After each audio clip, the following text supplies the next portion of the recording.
So I want to talk about the core self because I saw a video where it was actually therapists saying this, but they were referring to the core self in terms of internal family systems, and they were saying you can't assume that the core self is inherently good. So I want to talk about that because I feel like there's a really big misunderstanding with that concept. And I'm talking about the core self, even taking it out of the context of internal family systems as well. But with the statement, we can't assume the core self is inherently good. The core self is neither good nor bad, it just is. It is just the observer, so we can take a look at the thoughts that we have, better understand ourselves as a whole. And I read this in a book like in high school, and I wish I could remember what book. We have a bowl, right? And the bowl breaks. If you are just an observer, the bowl just is. So we had a bowl, it broke, it was, now it is. It's a broken bowl. There's no judgment of whether it is good or bad, it just is. So then we have these additional thoughts put to it, like possibly attachment to it. That was my favorite bowl and now it's broken and I'm sad about it. Or now I'm gonna have to go buy another bowl and I didn't need to spend more money, I have all these things that I need to worry about. Or great, now I have to clean this up, like I didn't need to add more things on my plate, da da da da da. All of those thoughts are what adds our feelings. This is a bad experience, right? But in the reality of things, it just is. It was a bowl, now it is a broken bowl. It just is. So the observer is the person that has watched it, and we can just see it for what it is. It's something that we had, now it just is. It's a broken bowl, there's no additional thoughts to it. It's our other thoughts that are adding all these additional feelings to what we are experiencing. The core self is just the one that has observed what happened. So all these other thoughts are not a part of our core self. And we can even extend that logic to even larger scenarios. There's obviously some things that we can all agree are bad experiences, but it's not to invalidate your feelings towards those experiences, it's to recognize that that is not our core self. So to assume that it's inherently good does not grasp an understanding of what the core self is at all. And that is not to invalidate your feelings. We're supposed to observe them and understand them, and then we don't have to hold so much attachment to it, and then we can feel those emotions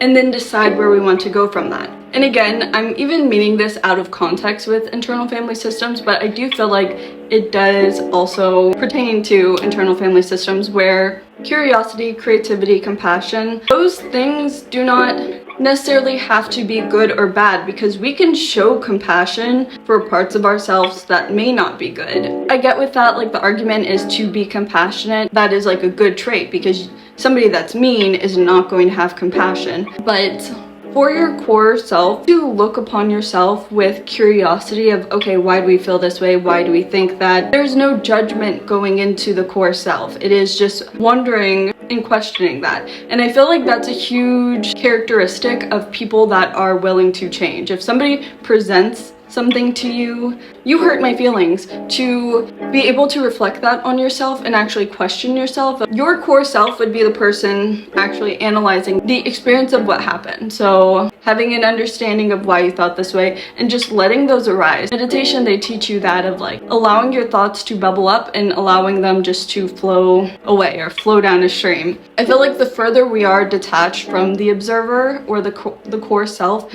is when we don't challenge ourselves to grow. So for instance, if somebody came to me and was like, hey, you really hurt my feelings, you did this. If I am so detached from my core self and I am allowing like one of our wolves, the good wolf or bad wolf, to just like run amok, I have attached myself to one of my thoughts of I couldn't possibly be wrong, like this person is being too sensitive, da da da da da. I have now attached myself to this thinking without even observing it from the core self. So I just immediately go into defense of, no, you're wrong, manipulative, like, okay, whatever you say, trying to diminish the other person's experience. Whereas if I'm an observer, I will then present this thought to myself, process it, question it, think of these things in curiosity. Our inability to question ourselves would be when people are detached from their core self and unwilling to challenge their own I guess, beliefs and thinking. They have now inserted themselves as a part of that thought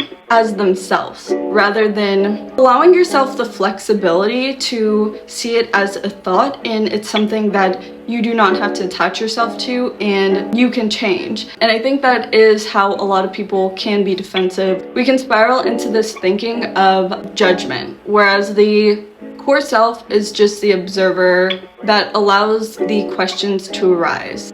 Yeah. I think it's really important for growth. Allow the observer to be present and actually being willing to question yourself, looking at yourself with curiosity and your thoughts with curiosity, with having an attachment to your thoughts and feeling that that is a part of you. I hope this makes sense, but I say all that just to say that I feel like the core self is not good or bad, it just is. It's just the observer. And again, I even more so mean out of context of internal family systems, because I personally feel like the core self cannot be categorized as good or bad, it just is. Yeah, I just wanted to share that thought. Thanks for watching.